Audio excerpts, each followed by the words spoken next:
welcome back to Talk Evergreen. My name is Jasmine Simpson, and I am the director of the Young Adult Ministry here at Evergreen Missionary Baptist Church of Oakland, California. If you have not already done so, make sure you like, comment, and subscribe. List your city and state in the chat.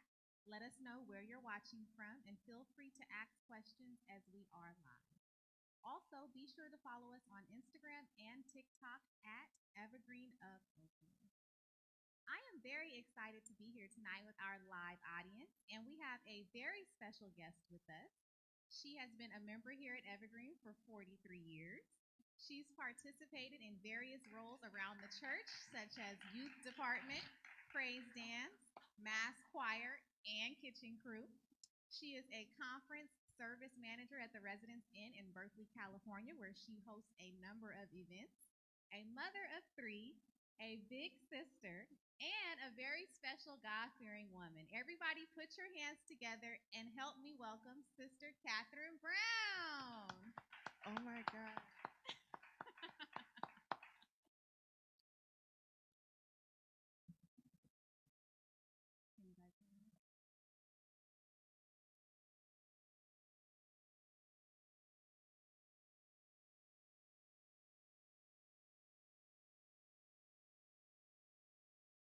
Okay, well, while we're waiting on a mic check, here we go. How was your day? It was good. Thank you. I love the introduction. Of course. That was a lot. It's you. I know. It's amazing. Yeah. Jeez. You even threw the kids in there. I know. So I want to talk a little bit about growing up in Evergreen. Ooh, Okay. okay. It's been a while. So how does it feel to be a long-term member here at Evergreen? Because you've been here all your life.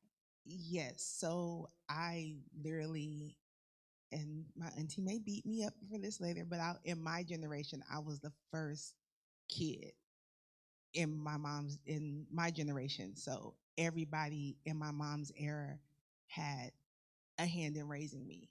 So even though as we get older, once you hit 18, it's like, I don't have to do this no more. Let me go and venture off. And but then you always come back home and everyone is always here to greet you with open arms. It's like you never left Never left. because they always throw you in. They don't ask you. I've learned that growing up here. You don't get asked to do anything. You get voluntold. And it's certain people you can't say no to. And it's like, okay, I guess I'm here. And you just do it. You voluntold. You are voluntold. Absolutely, I definitely agree because I left as well when I was like 21. Right. And then I came back at about 27. So I was gone for like 6 years. And as soon as I came back, I got jumped into everything. Right. Exactly. And that's how it's been like our whole lives. Even if I wasn't here physically, it was always a phone call. Hey, I need you to be A, B, C, and D. And it's like, drop what you're doing, have your behind there. You can say no. Yeah, no, definitely. So, with you being here for so long and growing up, and then you left, you came back, I'm sure you've seen a lot of changes over the years. Um, how is Evergreen impacting your life today after all these years? Honestly, what you guys did for the Yams conference, I wish that was something we had when I was growing up because then maybe not of all, not we wouldn't have left if we still had that big connection. So for one, I just want to just say kudos to you guys for even putting that together. I mean, because we've had our youth conferences. We used to go down to LA and come back and do all that. So yeah, I was very active, but to see you guys at such a young age, 18 to 35 doing that, or 39 doing that, it's like, yeah, if we had that, maybe we would still be here and my generation will still be strong like you guys are. So, Thank you. but looking at all the changes, it's not bad. It's just you just go with the flow, Yeah, you know. I definitely agree. I feel like for me, especially, like I grew up here too. So Mhm. you've been knowing me since I was little. And I Mhm. feel like our youth department was very strong. They kept us very busy. There was Right. always something to do. I mean, this was like the Boys and Girls Club of life. for us Yes. as youth here. And then, like, once we all kind of turned 18, got grown, we tried to go do our own thing, but we always came back. And I'm just grateful that we have a young adult ministry, and it may not be big, but we're trying and we're growing and we're trying to pull people in. So we did just have our conference the first weekend of this month, and it was a success. I would like to say thank you. Yes, it Yes. was. And you got me up there singing praise and worship. Y'all, Yeah. I don't. We had to pull Catherine in. But it was a beautiful experience. And it's so It funny because was. I invited people who also don't go here, and they felt that home feeling. They felt right at home. They felt the energy. They felt the growth. Right. And for us to have only had like about a month and a half to put that together, I'm looking forward to doing it more often. I feel like we have a lot going here at Evergreen. We're very busy. Oh, our bishop yes, keeps we are. us busy. But I can say he don't keep us as busy as like Auntie Vicky and them would keep us busy, because it was like we had something to do every weekend. Like even if we were just at her house, or we were out dancing, we were at somebody else's church doing something. That's true. So Every that's weekend. kind of what we're missing. But I know sooner or later we'll get back there. Yeah, we're on our way. We I are. feel it, We 'cause are. We are. We've grown a lot just since COVID. I know Yeah. we were without a bishop for, I don't know how long. Do you? 3 years? 3 No, years? 2? 2 years. It was 2 years. Yeah, and that's a long time. And it's so funny because I didn't know how we were going to make it, but apparently I didn't know what type of church we went to, because Right. the foundation. Yes. Yeah, we definitely have a foundation here. And so I'm just grateful. I'm blessed. I love my church home. I know you do too, right? I love it. And it brings me back to always hearing when I want to say he used to do our welcome every Sunday. And he used to always, this is a church where everybody is somebody. Yeah. And that's always been our thing. Like, this is a church where everybody is somebody. You always have somewhere it's always a place for you. No matter, you can't be a pew member forever, because somebody, some way in this church is going to pull you to do something. And then once you in, you in. Yeah. Like they say, when we locked in, ain't no turning back, because, you locked in. I feel the same way. I have dived into a lot of different things, from praise dancing to director of the young adult ministry. I'm singing on the praise team, and I'm very busy. And sometimes I do feel like, okay, I have a lot going on, but honestly, there's no place I'd rather be. Right. It feels like home. And I was tired, had to give me some coffee on the way here today, but I'm grateful to be in the house of the Lord, because we could be anywhere else. Right. Yeah, and I love how, like you said, everybody has a place here, and Bishop makes sure that you are involved, like no man left behind. Right. Absolutely. Okay, so let's talk about your kids, because you grew up here and you now have kids. So how many do you have, and what are their ages? 3. My oldest is 19, 14, and then the 2-year-old. Oh, they're spread out. Don't remind me. Okay, so it's safe to say that they're growing up here too. So Yes. they're kind of following in your footsteps. What can you say about their experience in the church versus yours when you were growing up? Like, do you see a similarity? Is there a difference? There is a difference, but like you say, we're growing. It's going to get better. The difference between them and me, we were active. Yeah. It was always something. It was always something to do. Like, our balcony used to be full of just youth. We used to get in trouble. Yeah. It was just us, because we were always here. Like, even to this day, I have one church member where we like, how did you come into my life? Like, where did you come from? All of a sudden, you just was here, and you've been here my whole life. Right. And we look at each other like, we went to school together. We did church together, everything. And they were here on Sunday, and it's like, wow, you've been in my life as long as you've been alive, because I was the oldest. I'm like, yeah, I watched you grow up. Yeah. And it's funny because you watched me grow up, and now I feel like I'm watching your kids grow up. Yeah. And I'm definitely excited for where Evergreen is going because I feel the growth, I see the growth, and I'm excited to like help the kids grow. Right. I am too. Yeah, this past Easter Sunday, we had a bunch of kids standing up here doing the choir, and it was Right. beautiful. I was just so refreshed to see, like, wow, the future of the church is Yeah. growing. It took me back a little bit to where we were growing Mhm. up. Like, yo, we used to be up there. That was us. And that's what I try to tell my daughter, like, what you're doing now, I've been there. Yeah. And even just watching Lil Man, even though he's not as active yet, but he's active. Oh my God, he does his impression of Bishop. I can't wait to his anniversary because I'm gonna try to get him to do it so everyone can see it because it is hilarious. Wow, that is so funny. Yeah, I'm definitely glad that you have your kids here because they do say train up a child Right. in the way he should go, and when he is old, he will not depart from it. And you might stray a little bit, but when you were raised in the church, you have enough sense to know you need to get back in the church and you need to get involved and you need to help Right. make a difference because there's a lot of kids out here that don't know anything about coming to church. So kudos to you for even Thank you. training up the kids to be here. Thank you. Absolutely. I want to know, what do you think separates Evergreen from other churches in the Bay Area? Ooh, that's a good one. Mm, that's a good one. What separates us is, honestly, I'm gonna be 100% honest. Can't nobody come in this church and talk about nobody in here because we're not gonna allow that to happen. Like, you can go somewhere else and probably do that, but here, it don't matter if you only been here for 2 minutes. We got your back. Yeah. Ain't nobody gonna walk up in here and talk about you and do nothing. Because guess what? You part of us. Yeah. Once you come up here and you say, "This my church," you one of us. We got you. Yeah. So I don't know how other churches do it, but I know here, once you in, you in. Like I say, when we locked in, Yeah, no switching up. ain't no switching up.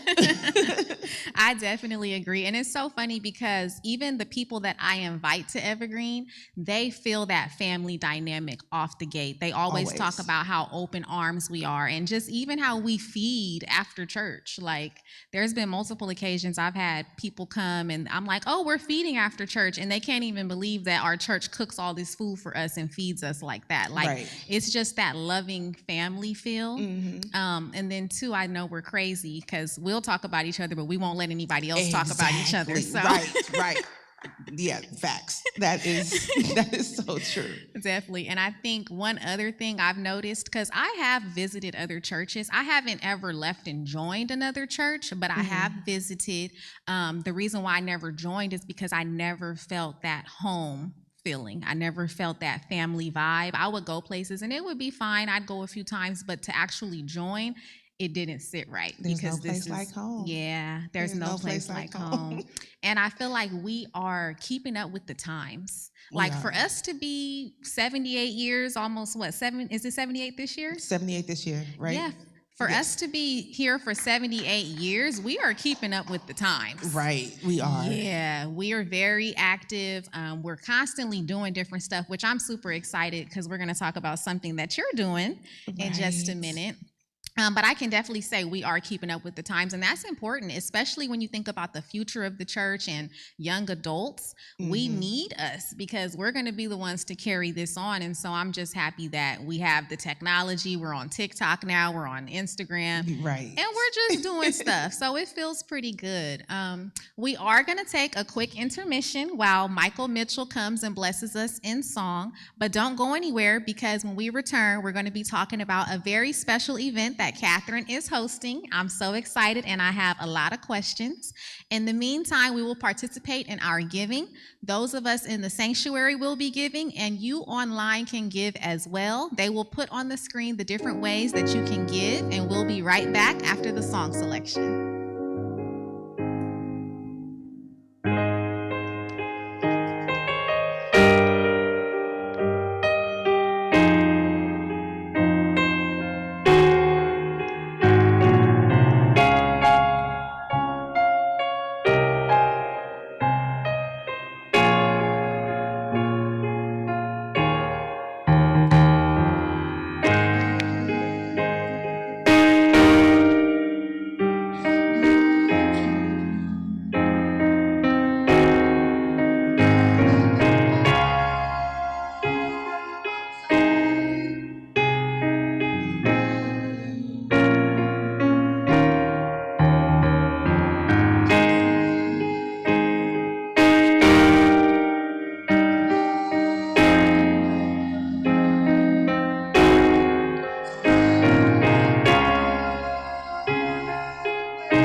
Amen.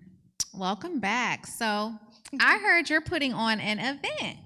Let's talk Yes. about it. Let's talk about it. So, what is this event and when is it? So I will be hosting our inaugural gospel brunch on June 7th from 11 to 2 p.m. Nice. On a Saturday. On a Saturday, on a beautiful sunny Saturday. Okay. So, what made you want to do a gospel brunch? Because you don't really hear about that. I haven't heard about that. Oh, so funny story. Mm-hmm. And it's funny because I had a feeling you were going to ask me that.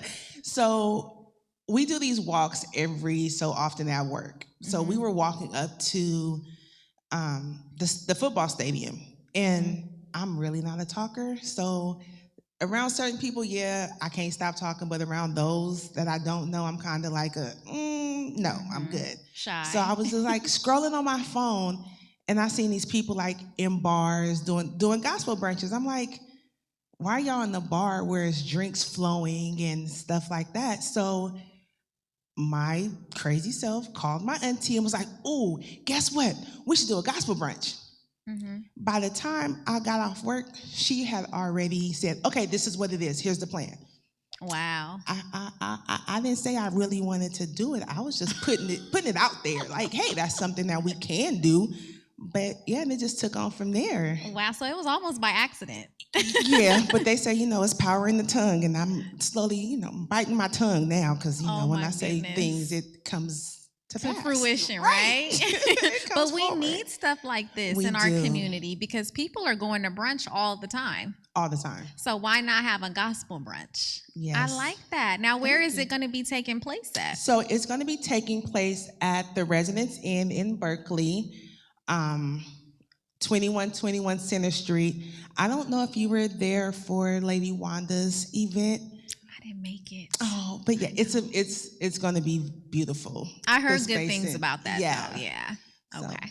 Okay, so you have like a nice space in there that you're going to be able to host space. It in. We even have the outside terrace where we can go and just enjoy the sunshine and all that fun stuff. Okay, so I see you guys have been posting the flyers. So it looks like you're going to have a few different things going on at the gospel brunch. So what's actually going to take place at this event? So we have our very own J.O. Richards special singing. Nice. We even have our very own Elijah and Haley coming.